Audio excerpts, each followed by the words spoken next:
벌써 아마 2020년 한 달이 지나가고 2월 달이 시작이 됐습니다. 오늘 2월 첫 주 우리가 주님 앞에 어떻게 주님을 섬겨야 할까? 요즘에 그 텔레비전 뉴스를 통해 가지고 연일 연속으로 이 코로나 바이러스 중국 우한 지역에서 발생하여 이것이 전 세계에 확산이 되어 우리나라에도 여러 가지로 많은 사람들이 그 바이러스에 감염이 되지 않을까 노심초사 살얼음판을 걷는 듯한 이러한 매일매일 하루하루를 살아가고 있는데요.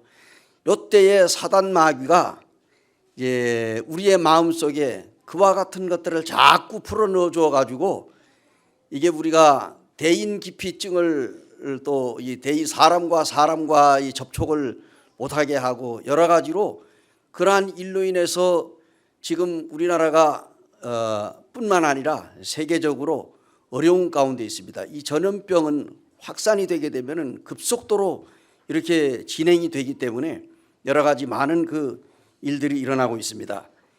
지금은 우리가 사는 이 시대는 많은 사람들이 하나님을 믿지 않는 사람들 입에서도 말세라고 그럽니다. 말세, 마지막 때가 아닌가. 그런데 항상 이와 같은 일이 있을 때마다 이런 그 마지막 때라는 징조가 나옵니다. 우리 예수님이 십자가 위에서 죽으시고 이제 부활하신 다음에 하늘로 승천하시고 얼마 되지 않아 가지고 많은 사람들이 우리 주님이 곧 오실 것이라고 생각을 했어요. 그리고 이제 우리가 잘 아는 대로 마태복음 24장 전장을 보게 되면은 우리 주님께서 그 이제 사랑하는 당시의 제자들이 예루살렘의 성전을 우리 예수님 앞에 자랑을 했습니다. 예수님, 이 예루살렘 성전이 얼마나 웅장합니까?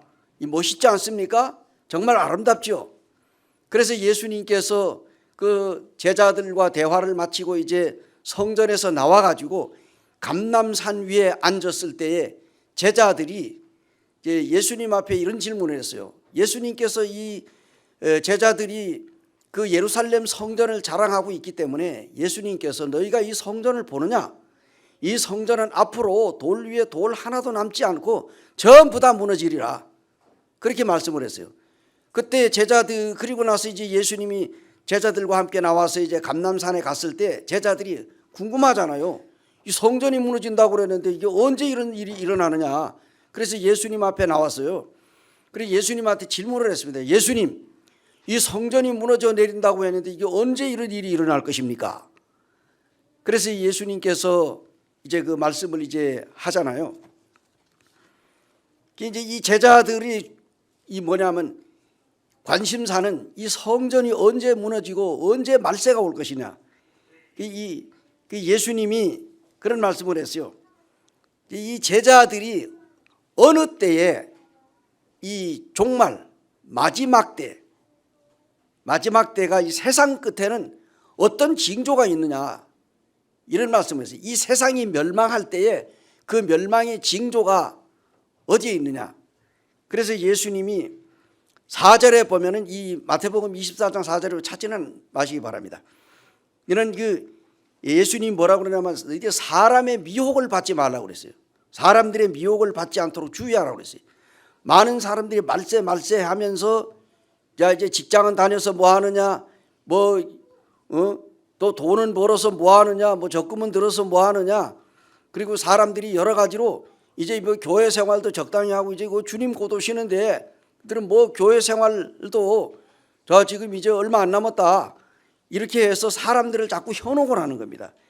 그리고 이제 많은 사람들이 예수님의 이름으로 와가지고 그리스도가 여기 있다 저기 있다. 오늘날 지금 우리나라에 이단들이 판을 치고 있잖아요. 사이비 종교들이 일어나고 또 그저 많은 사람들이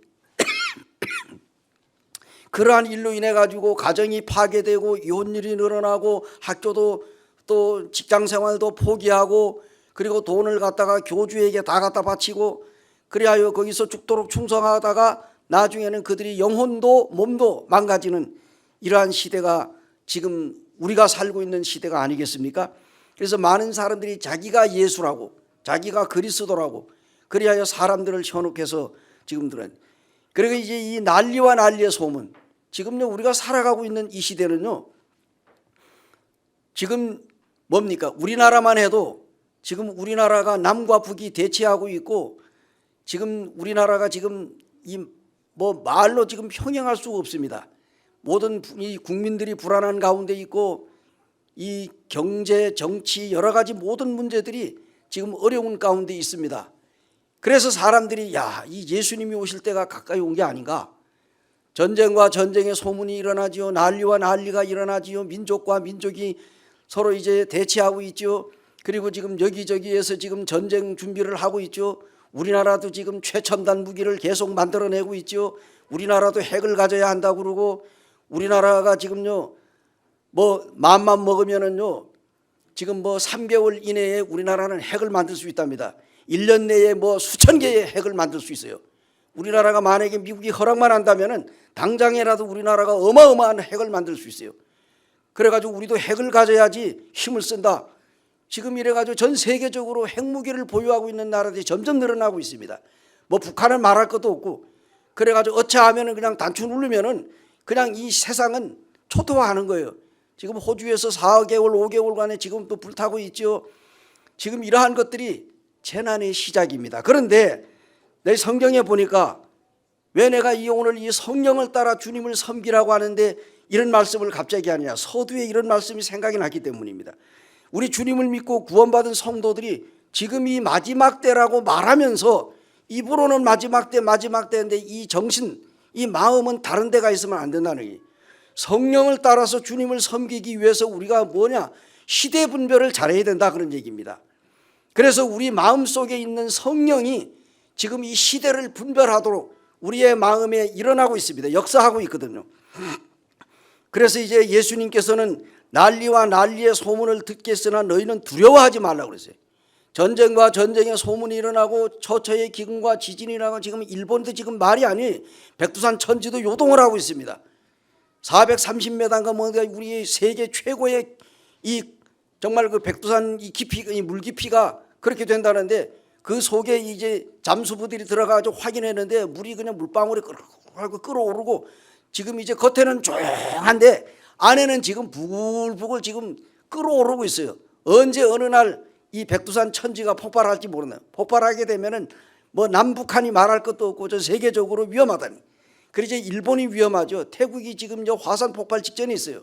이거 터지면은 일본도 터진다는 거예요.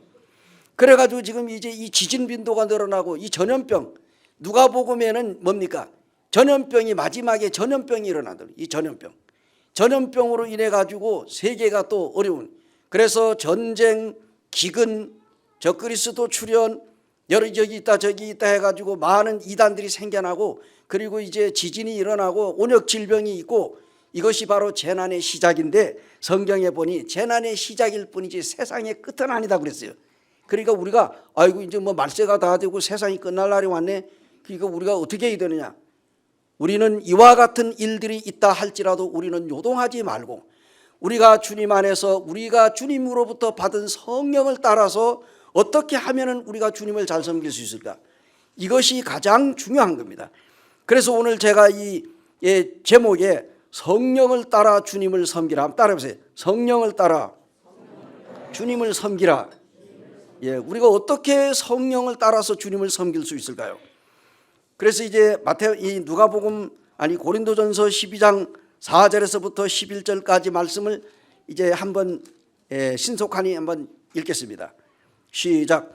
은사는 여러 가지나 성령은 같고, 직분은 여러 가지나 주는 같으며, 또 사역은 여러 가지나 모든 것을 모든 사람 가운데서 이루시는 하나님은 같으니라. 곧 사람에게 성령을 나타내심은 유익하게 하려 하심이라. 어떤 사람에게는 성령으로 말미암아 지혜의 말씀을, 어떤 사람에게는 같은 성령을 따라 지식의 말씀, 다른 사람에게는 같은 성령으로 믿음을, 어떤 사람에게는 한 성령으로 병 고치는 은사를, 어떤 사람에게는 능력 행함을, 어떤 사람에게는 예언을, 어떤 사람에게는 영들 분별함을, 다른 사람에게는 각종 방언 말함을, 어떤 사람에게는 방언을 통역함을 주시나니, 이 모든 일은 같은 한 성령이 행하사 그의 뜻대로 사람에게 나누어 주시는 것이니라. 감사합니다. 자, 이렇게 성경에 기록이 돼. 이 전통적으로 이 유대인들은요, 이 유월절이라고 하는 아주 유명한 명절이 있잖아요. 그래서 유월절이 지나고 나면은 칠칠절이라고 하는 이 절기가 있습니다. 유무초칠나대초, 유월절, 무교절, 초실절, 그죠? 나팔절, 또 뭡니까? 대뭐 속죄일, 또는 또 이런 초실절 해서 뭐 하여튼 유무초칠나대초라고 제가 이렇게 7절기를 갖다가 첫자만 따서 얘기를 했는데요. 근데 이런데 그 이 50일이 되는 게, 다시 말하면 이제 오순절, 예수 그리스도가 십자가 위에서 죽으시고 부활하셔가지고 이 세상에 얼마를 사셨느냐? 예수님이 40일을 사셨어요. 한 달 열흘 동안. 한 달 열흘 동안 부활하신 몸을 수많은 사람들에게 자신의 몸을 보여주었잖아요. 보여주신 다음에 예수님이 감람산에서 올라갈 때에 120명의 제자들이, 예수님 믿고 구원받은 사람들이 보는 가운데서 예수님이 올라갑니다. 올라가고 나서 열흘 만에, 그러니 딱 50일이 되는 겁니다.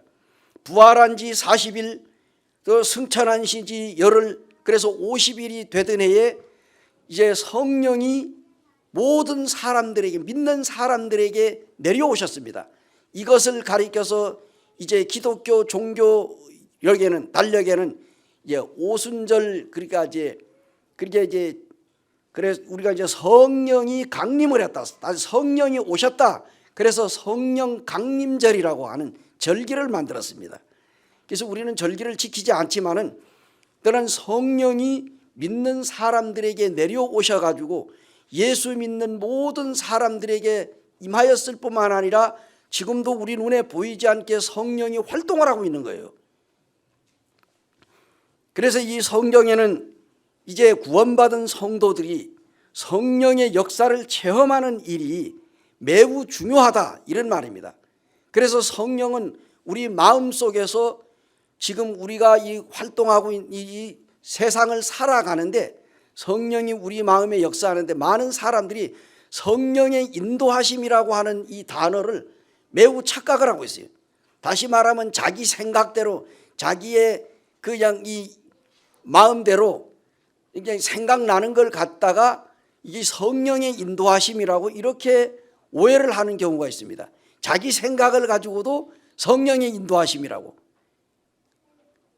성령은 그렇게 활동하지 않거든요. 그래서 많은 사람들이 이 성령을 이제 약 모르고 오역 말고 뭡니까? 이게 낙 좋다고 남용하지 말고 약을 모르고 오용을 하지 말자 하는 이런 표가 있듯이, 이가 성령이 좋다고 해서 성령이 우리에게 임하였는데 성령의 인도하심을 우리가 제대로 알고 성령을 따라서 우리가 주님을 섬겨야지, 그냥 자기 생각을 꺼내놓고 주고 성령님의 인도하심이라. 어떤 사람은 그냥 성경보다 그냥 자기 맛대로 그냥 딱 펼쳐놓고 뭔 구절이 나오면 성령님이 인도해야 돼. 실제적으로 그런 지금은 이제 우리하고 이제 잘 안 하고 이제 서울로 이사 가가지고 지금 딴 데 지금 나가고 있는 어떤 자매가 있지. 예전에 이제 그 자매가 뭡니까?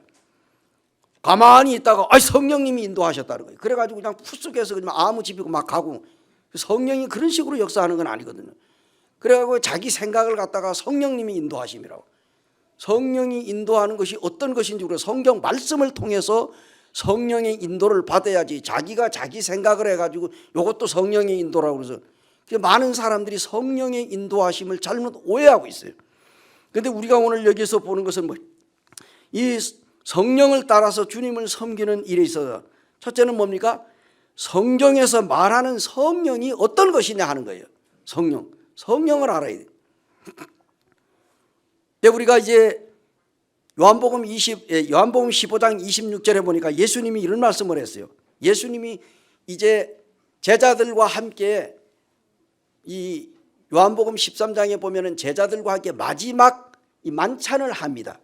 예수님이 예루살렘에 올라가 가지고 십자가를 지고 죽으시기 전에 사랑하는 제자들과 함께 만나 가지고 그들과 마지막 식사를 한다고. 요것을 우리가 만찬이라고 그러잖아요. 만찬. 그래서 여기 만찬이 이제 끝난 다음에 예수님이 15장 26절에서 내가 아버지께로부터 너희에게 보낼 보혜사 곧 아버지께로부터 나오시는 진리의 성령이 오실 때까지 그가 나를 증언하실 것이요. 예수님을 증거한다. 그 다음에 14장 26절에 요한복음 보혜사 곧 아버지께서 내 이름으로 보내실 성령 그가 너희에게 모든 것을 가르치고 내가 너희에게 말한 모든 것을 생각나게 하리라고 말씀을 했습니다. 이 성령에 대한 이 올바른 이해를 위해서는 우리가 성경으로 돌아가야 된다, 그런 얘기입니다. 그래서 요한복음 17장에는 예수님이 아주 기도한 이제 십자가를 앞에 놓고 십자가 이제 재판받으러 가기 전에 이 제사장들에 의해서 끌려가기 전에 예수님이 제자들과 마지막으로 기도를 했는데 그 기도가 엄청 깁니다. 그것이 요한복음 17장에 예수님이 기도하셨잖아요. 돌아가시기 전에 이제 제자들을 위해서 특별히 예수님이 기도를 한 거예요. 그래서 이제 이 예수님이 자신이 장차 십자가 위에서 죽임을 당하리라고 하는 이한 예언을 했을 때 제자들이 두려워했어요. 이제 자기들이 믿고 따르던 예수님이 떠나가게 되면은 십자가에 못 박혀 죽으시면은 자기들은 누굴 믿고 살아가느냐. 주님을 위해서 모든 것을 다 버리고 주님을 따랐는데 주님이 이제 죽겠다고 하니까, 그래서 제자들이 이제 예수님이 그랬어요. 내가 떠나가는 이유가 있다. 내가 떠나지 않으면은 내가 이 세상을 떠나서 하늘로 가야 되는데 하늘로 가지 않으면 내가 왔던 곳으로 되돌아간다. 내가 하늘에서 왔기 때문에 하늘로 올라가는데 그 제자들이 그렇게 했어요. 그러면서 예수님이 가면은 우리는 어떻게 하느냐. 근데 예수님께서 말씀하시기를 이제 내가 떠나가지 아니하면 보혜사가 너희에게로 오시지 아니할 것이요 가면 내가 그를 너희에게로 보내리니. 요한복음 16장 7절에 나온 말씀입니다. 하반절에. 그리고 예수님이 성령이 오셔서 하시는 일을 말씀했습니다. 성령이 와서 무슨 일을 하느냐. 이게 요한복음 16장 8절에 나와 있는데 그가 와서 죄에 대하여 의에 대하여 심판에 대하여 세상을 책망하리라. 예수님이 성령이 하는 일이 세 가지가 있어요. 이것이 이제 대표적인 것이죠. 첫째는 뭡니까? 의에 대해서 뭐가 옳고 뭐가 그른가, 옳고 그른 것을 이제 판단하시는 거예요. 그 다음에 이제 심판, 믿지 않는 자들을 심판하고 믿는 자들이 하나님 앞에 범죄할 때도 심판하고, 그리고 세상을 책망한다. 세 가지 일을 한다고 했습니다. 그래서 우리가 성경에 보니까 우리들 옆에서 변호하고 위로해 주는 존재를 보혜사라고 하는데 이것이 원문에는 파라클레토스라고 합니다. 파라클레토스라고 하는 이 단어가 있습니다. 이것이 이제 요한복음에는 5번 나옵니다. 요한복음 14장 6절에 나오고 또 이제 요한복음 14장 16절, 14장 26절, 15장 26절, 16장 7절, 요한일서 2장 1절 이렇게 5번이 보혜사라는 단어가 나옵니다. 이것이 파라클레토스예요. 그래서 이 독특한 용어는 누군가를 부르다, 위로하다, 혹은 격려하다. 그래서 이 파라클레토스라고 하는 이 단어가 파라칼레오라고 하는 신약 성경에 109번이나 등장을 합니다. 파라칼레오라고. 그래서 이제 이게 권면, 위로 이런 뜻을 가지고 있는 이 명사가 바로 파라클레토스입니다. 이것이 신약 성경에 29번이 나옵니다. 자, 이제 영어 성경에서는요, 이 헬라어 파라클레토스라고 하는 단어를 위로자, 돕는 자, 대변자로 번역을 해놨습니다. 영어를. 그 다음에 개역 개정에는 보혜사, 그 다음에 또 공동 번역에는 협조자 이렇게 번역을 했어요. 원래 이 한자는 보혜사입니다. 보혜사. 보혜사가 뭐예요? 뜻을 풀어보면은 은혜를 보호하시는 스승이다. 은혜로 보호해주는 스승이라는 뜻이 바로 보혜사입니다. 보혜사. 자, 이 성경에는 이 보혜사는 죄를 문책하는 검사에 대비되는 법적 용어라고도 말할 수가 있고요. 사탄의 공격으로부터 이게 인간의 선함을 보호하고 변호하고 조력해 주는 것이 바로 파라클레토스 보혜사 성령을 가리키는 겁니다. 그리고 이 사람을 돕기 위하여 우리 주님이 떠나가지 않으면은 주님이 계시니까 보혜사 성령이 올 필요가 없어. 그래서 예수님께서 말씀하세요. 내가 떠나가지 아니하면 보혜사 성령이 너희에게 올 수가 없다. 그래서 내가 가야지 보혜사가 온다. 그리고 예수님하고 임무 교대를 낸 겁니다. 바톤 터치를 낸 거죠. 예수님이 가시면서 이 성령을 보냈어요. 이것은 제2의 그리스도라고도 말할 수 있습니다. 우리가 이제 삼위일체라고 하잖아요. 아버지 되시는 하나님, 아들 되시는 하나님, 성령님 되시는 하나님. 그래서 이 성령도 하나님이십니다. 그래서 예수 그리스도가 가면서 이제 다른 보혜사고 성령을 우리에게, 그래서 예수 믿는 사람들에게 우리가 구원받는 순간에 당시 최초의 성령이 강림했을 때는 예수님 믿고 구원받은 성도들이 예루살렘에 머물러 있을 때 예수님이 그랬거든요. 가면서 너희가 한 곳에 모여가지고 기도해라. 성령이 내려오기를 기도해라는 말이 아니고 성령을 달라고 기도하라는 말이 아닙니다. 성령을 예수님이 가서 이제 성령을 보내니까 성령을 받을 준비를 하고 기도하라는 얘기지, 그들이 기도했기 때문에 성령이 온 게 아니에요. 오늘날 부흥회 하는데 많은 부흥 강사들이 와서 성령 받으라고 그러고 또 성령 받을 사람 기도하라고 그러고, 여러분 기도한다고 성령이 들어오는 게 아니에요. 우리가 기도해가지고 성령 받았습니까? 예수 그리스도를 믿고 구원받는 즉시에 구원받은 모든 사람들 한 사람 한 사람 마음속에 하나님의 영인 성령, 삼위의 마지막 제 되는 하나님, 바로 성령 하나님이 예수 믿고 구원받는 사람들 마음속에 들어간 거니. 그래서 그 성령이 오늘날 우리가 이 세상을 살아가는데 지금 이 시대가 마지막 때다, 지금 종말이 왔다.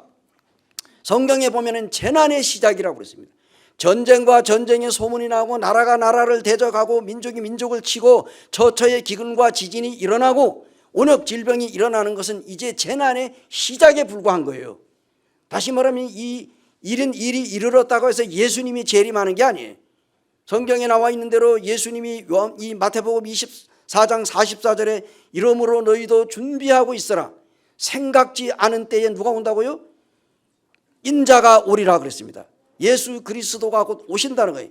예수님이 오실 때가 되면은 우리의 마음속에 있는 성령이 요동을 치는 거예요. 움직이는 거예요. 그래서 우리가 이 세상에 돌아가는 과정을 보게 될 때에 성경 말씀과 비추는 거죠. 성경에 이렇게 예언이 되어 있는데 지금 돌아가는 과정을 보니까 세상이 얼마 안 남았다. 우리가 어떤 삶을 살아야 되냐? 신앙생활을 게을리하고 교회 생활을 잘 하지 못하고 그냥 구원받았으니까 언젠가 나는 예수님 오시면 천국 간다 하는 이런 아니란 잘못된 생각을 가지고 그냥 이 집회에 밥 먹듯 빠지고 교회 생활 잘 안 하고 그냥 세상 살아고 그래요. 여러분 한 달만 교회 나오지 않아 보세요. 한 달만. 어떻게 됩니까? 여기 무뎌지는 거예요. 대부분 무뎌져요.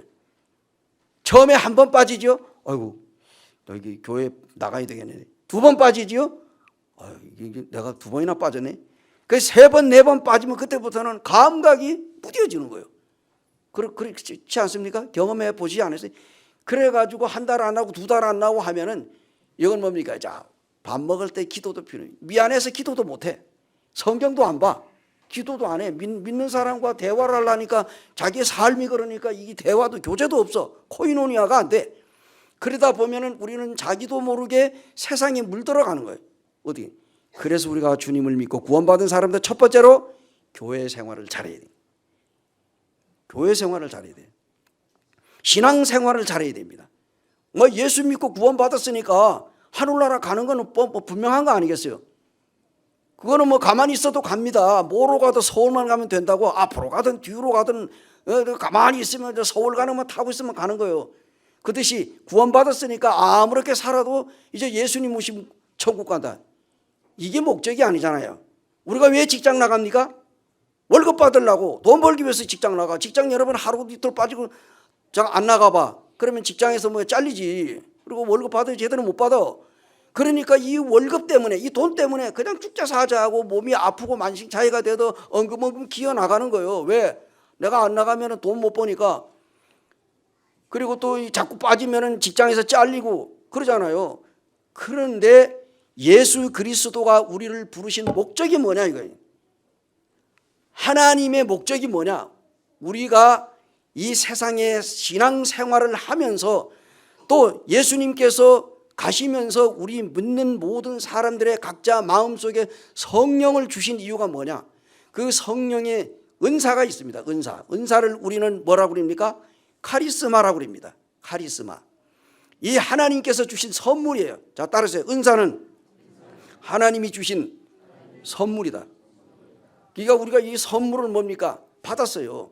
구원받을 때 선물을 동시에 받는, 구원받을 때 구원과 더불어 성령을 선물로 받은 거예요. 구원도 우리가 선물로 받았습니다. 선물로 받은 거예요. 구원 우리가 노력해 받은 게 아니잖아요. 그죠?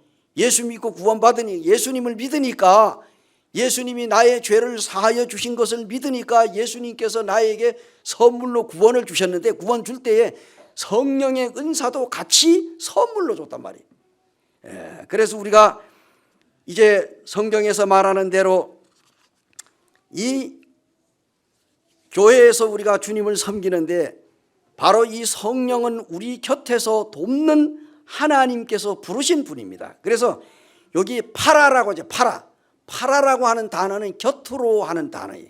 곁으로. 파라.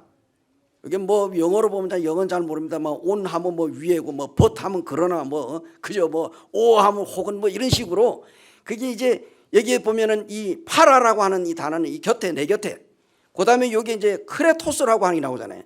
거기 이제 불림 받았다. 불림 받은. 이리 와. 너 이리 와. 해가지고 불러냄을 받은 거예요. 그래서 파라클레토스가 합쳐져 가지고 그것을 보혜사라. 그래서 다시 말하면 보혜사 성령은 우리 곁에서 항상 우리를 믿는 자들을 도와주는 역할을 하는 거예요. 이게 도와주는 역할. 조력해 주는 거예요. 그래서 이제 성령은 또 다른 의미로 위로자, 권면자. 요한복음 14장 15절에서 21절에는 예수님의 재림을 보혜사. 그러니까 이제 이 보혜사 성령이 예수님이 가시고 나서 오신 거예요. 1세기의 그리스도인들에게는요, 이제 이미 와서 계시는 인격적인 하나님 혹은 그리스도의 또 다른 표현으로 예수 그리스도를 제2의 예수님이라 이렇게 표현을 했습니다. 어쨌든 이제 보혜사, 교회는 예수 그리스도가 우리 사회 곳곳에 있습니다. 그래서 우리는 이제 성령이 우리에게 은사를 주었다고 본문 이 고린도전서 12장에 나와 있잖아요.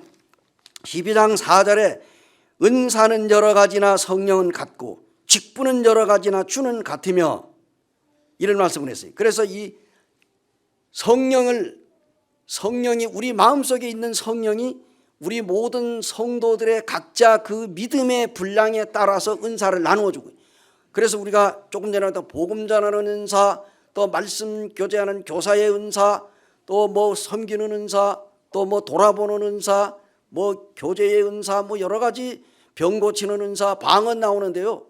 방언은 뭐냐? 외국어예요.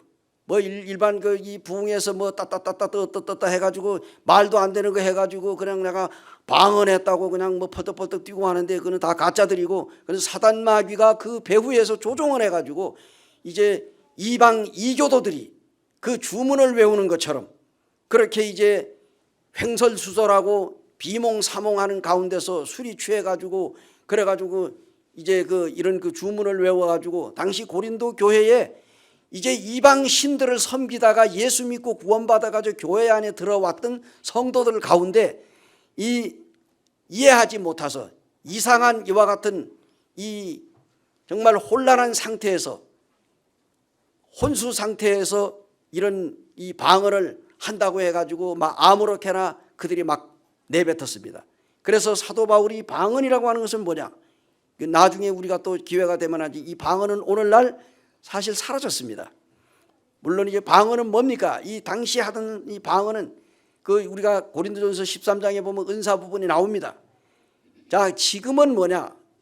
지금은 뭐냐? 이 방언을 정확하게 말하면 외국어예요, 외국어.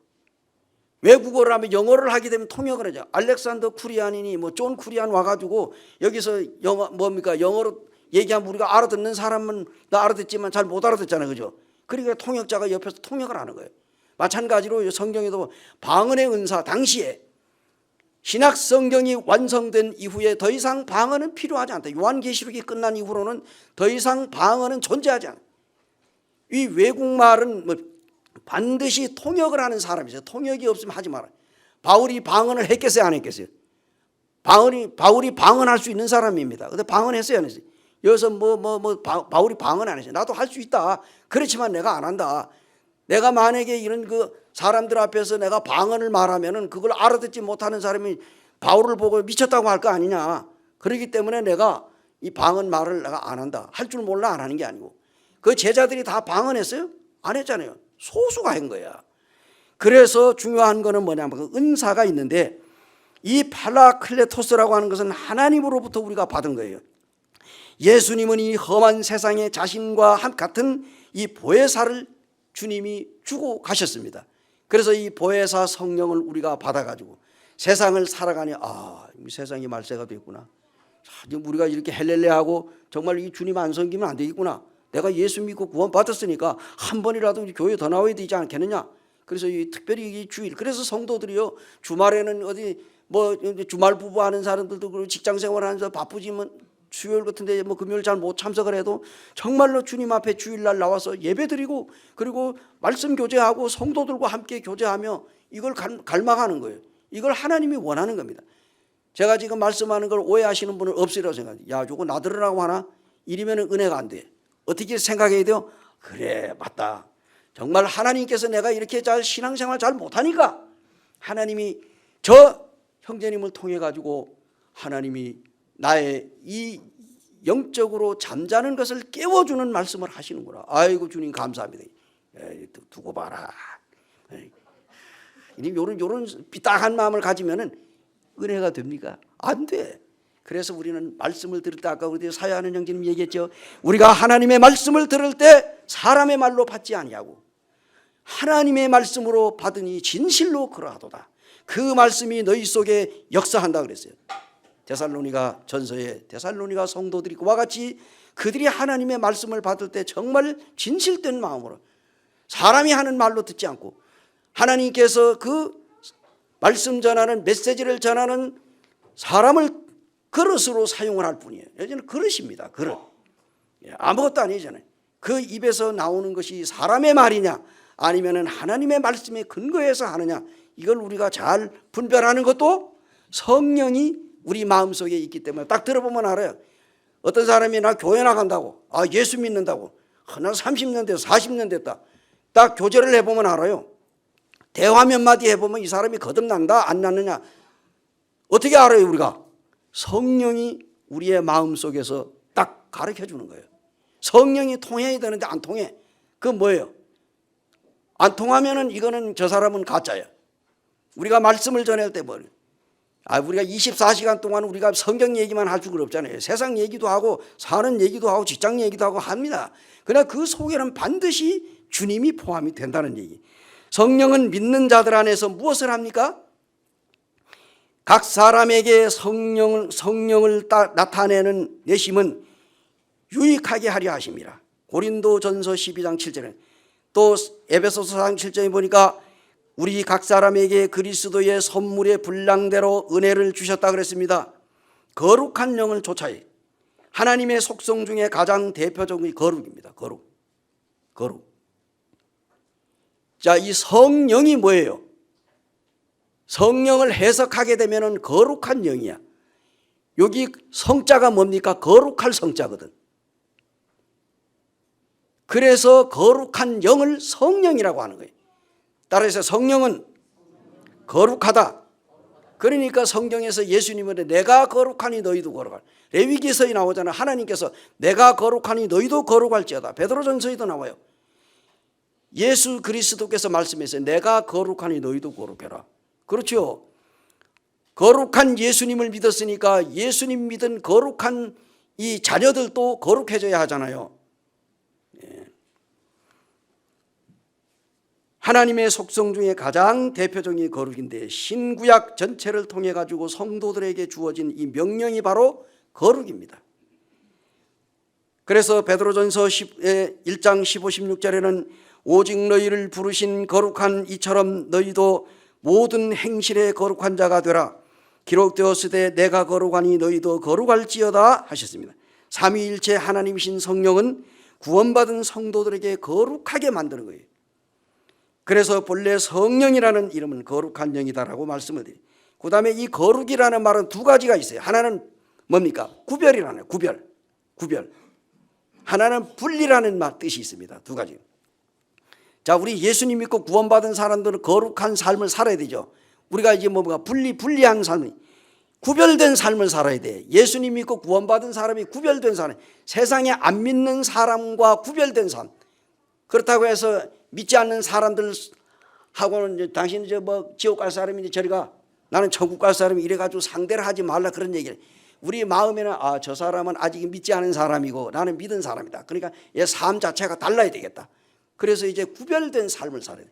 안 믿는 사람은 술 먹고 담배 피우고 그리고 뭐 그냥 뭐 자기 마음대로 그냥 뭐 죄 짓고 살지만은 우리 믿는 사람은 예전에는 나도 그랬는데 이제 믿고 나니까 이제 그러면 안 되겠다. 구별된 삶을 살아야 돼. 그래서 우리가 주일날은 어떻게 하면은 주일날은 뭡니까? 주인 주자 날일자요. 주님의 날이야. 말 그대로. 그래서 여러분 식당을 딱 시내 나가서 봐봐. 주일은 쉽니다 하는 사람 교회 나가는 사람이야. 일요일은 쉽니다 하는 사람 그 사람 교회 안 다니잖아. 맞아요? 예, 다 보면 알잖아요. 그래서 저기 예수 안 믿는 사람들이 주일은 쉽니다 그렇게 안 써요. 일요일은 쉽니다. 주일은 뭐예요? 주일은 주님의 날이란 말이에요. 그러니까 우리가 주님의 날 우리가 뭡니까? 우리가 저 엉뚱한 짓 하면 되겠어요? 예. 우리가 이제 이 주일날은 어떻게 해서라도 주님 앞에 나와보려고 애를 써야 돼. 그죠? 뭐 어쩔 수 없을 경우는 수 없어. 그렇지만 가급적이면은 주일날 일을 만들지 말라는 얘기. 그래서 성도들을 편리하게 하려고 2020년도에는요, 젊은 이제 점심 먹고 다 끝내. 오후에 또 붙들고 있으면은 또 아이고 지겨워 이거 좀 뭐야 또 뭐 볼 일도 보러 가야 되는데 뭐 어디도 가야. 그러니까 아예 그냥 1시에서 2시까지 딱 밥 딱 먹으면 가. 그리고 뭐 오늘은 주님의 날이니까 오늘 아이고 참 이제는 교회에서 성도들하고 교제하고 실컷 놀다가 아이고 또 저녁할 때가 되는데 저녁을 또 못 하고 하면은 뭐 몽골반 또 그때 같이 또 한 숟갈 먹고 그것도 얻어 먹고 또 이렇게 가자. 요래도 되는 거예요. 누가 뭐 왜 밥 먹고 가냐고 말 안 해. 그러니까 이건 중요한 거는 뭐냐 하면은 우리가 주일날은 어쨌든 주님의 날이다. 요거를 생각을 하시기 바랍니다. 그래서 이제 거룩은 신학적으로 영성을 가지고 있는데 양면성이 있어요. 동전의 양면이 있듯이 바로 거룩에는 두 가지가 있다 그랬죠. 첫째는 분리, 하나는 뭡니까? 구별. 자, 우리 예수 믿고 구원받은 사람은 분리해야 돼. 아직까지도 구원받은 사람들이 죄에서 분리하지 못하고 믿는 사람들과 이 분리가 제대로 안 되는 사람이 있어요. 이게 분리가 안 되니까 뭐니까 우리가 이 성경에 보면은 레위기에 이스라엘 백성들에게 하나님께서 먹어야 할 짐승과 먹지 말아야 할 짐승을 얘기해요. 박쥐 먹으면 돼 안 돼? 여기 우한에 코로나 바이러스가 어디서 왔어요? 박쥐고기 먹다 그랬대요. 이런 얘기하니까 어떤 형제도 박쥐고기를 먹었다 하더라고. 내가 누구라고 말은 안 하는데 그는 옛날의 얘기래. 옛날에 먹었대. 지금 먹었다는 게 아니고. 어쨌든 간에 이제 부정한 짐승과 이 깨끗한 짐승인데 성경에 보니까 또 신학에 와서는 이제 하나님 앞에 기도하고 먹으면 버릴 게 없다 하니까 뭐 많이 먹잖아요. 뭐 사람들이 별거 다 먹는데 요거 생으로 먹는데 요즘에 참 우리가 조심해야 돼. 어쨌든 간에 이제 이 마지막 시대는 어떤 일이 일어날지 모릅니다. 그래서 우리는 이 분리된 삶, 구별된 삶을 살아야 돼. 그다음 둘째는 닮는다. 닮아간다는 얘기는 뭐예요? 우리가 믿지 않는 자와 분리돼 가지고 예수님의 성품을 닮아가는 이런 닮음이 필요합니다. 그래서 거룩은 소극적으로 세상에서 분리되는 것입니다. 세상에서. 적극적으로는 예수 그리스도를 닮아가는 거예요. 이것이 필요합니다. 우리가 예수님을 닮아가려면 분리되는 삶을 살아야 돼요. 안 그렇습니까? 세상과 분리되는 삶을 살지 않으면 똑같으면 안 된단 말이에요. 믿는 자가 달라야지. 왜 우리가 가족들에게 전도하면 가족들에게 먹히지 않습니까? 우리 믿는 사람의 삶이 가족들이 봤을 때, 야, 아이고 우리 딸내미, 아이고 우리 아들이 뭐 예수 믿더니 확실히 달라졌다. 믿으려면 내가 우리 아들 나가는 교회 나가서 예수 믿어야 되겠다. 이런 말이 나와야지. 에이구 그래 뭐 교회 다닌다고 하는데 뭐 하나님 믿는다고 하면 뭐 너나 나나 뭐 믿는 너나 안 믿는 나나 똑같아. 내가 너보다 더 낫다. 이렇게 하면 어떻게 되겠어요? 뭐 전도가 돼야 안 돼. 복음 못 전하는 거예요. 그래서 우리가 마지막 시대예요. 우리 전도해야 돼요. 사랑하는 형제 자매님들. 우리 지금 이제 재난의 시작이에요. 이 주님 오실 때가 다 되어갔습니다. 그러니까 우리 가족들한테 전도해야 되겠죠. 전도하려면 우리가 어떻게 돼? 우리가 구별된 삶을 살고 우리가 분리된 삶을 살아야 돼. 우리가 먼저 주님 앞에서 열심을 품고 주님을 섬겨야 믿지 않는 가족들한테 예수 믿으라고 그러잖아요. 그렇게 전도하는 삶을 살아야 됩니다. 예, 지금 여기 있는 형제 자매들 간에 나들으라고 한다 하는 생각하는 분들은 바로 신앙생활을 잘 못하고 있다 하는 증거가 되겠어요. 그러니까 이제 주님 잘 섬기면 성령께서 우리에게 거룩하게 하신 때 우리는 예수님이 순종함으로 성경을 좇아 행하게 되는 것입니다. 그렇다고 하면 우리가 이 성령을 좇아서 살기 위해 우리가 얼마나 노력을 하고 있느냐는, 성령의 인도하심을 따라서 우리가 얼마나 살아가기를 노력. 성령은 믿는 자들에게 각양 은사를 줬다. 우리 은사 얘기 안 해도 다 알잖아요, 그죠? 어떤 사람에게는 성령으로 말미암아 지혜의 말씀을, 어떤 사람에게는 같은 성령을 따라 지식의 말씀을, 다른 사람에게는 같은 성령으로 믿음을, 어떤 사람에게는 한 성령으로 병 고치는 은사를, 이와 같이 예수 그리스도를 믿음으로 구원받은 모든 사람은 하나님의 자녀로서의 하나님의 선물인 성령을 선물로 받았습니다.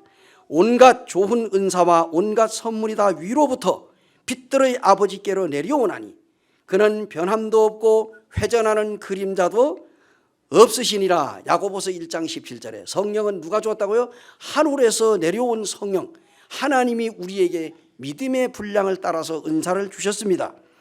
그러므로 이 모든 일은 같은 한 성령으로 행하사 그의 뜻대로 각 사람에게 나누어 주시는 것이라고 했습니다.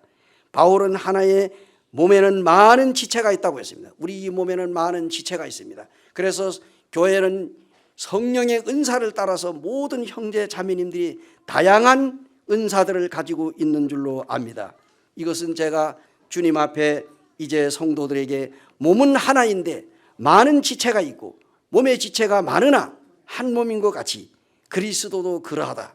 그래서 우리 예수 믿고 구원받은 성도들 성령이 우리에게 임했습니다. 이 성령의 은사를 따라 열심히 주님을 섬기는 사랑하는 형제 자매님들이 되기를 진심으로 기도합니다. 이제 우리 열심히 주님 섬깁시다. 우리 주님 오실 날 얼마 안 남았어요. 언제 오실지 몰라요. 성경이 그러잖아요. 이러므로 너희도 예비하고 있어라. 생각지 않을 때 이거 설마 오늘 주님 안 오시겠지. 천만의 말씀. 그럴 때에 우리 주님이 갑자기 오신다는 거예요. 그래서 우리는 준비된 삶을 살아야 됩니다. 다시 말하면 오늘이라도 주님이 오실 수 있다라고 하는 생각을 갖고, 그렇기 때문에 우리의 남은 생에 복음을 위해 사시고 정말 신앙생활 잘합시다. 우리 이 시간에 우리 성도들에게 말씀드린 것, 우리가 주님이 나에게 교훈하셨다 이런 말씀을 가지시면 축복이 될 줄로 믿습니다. 기도하시겠습니다. 고마우신 아버지 하나님 감사합니다.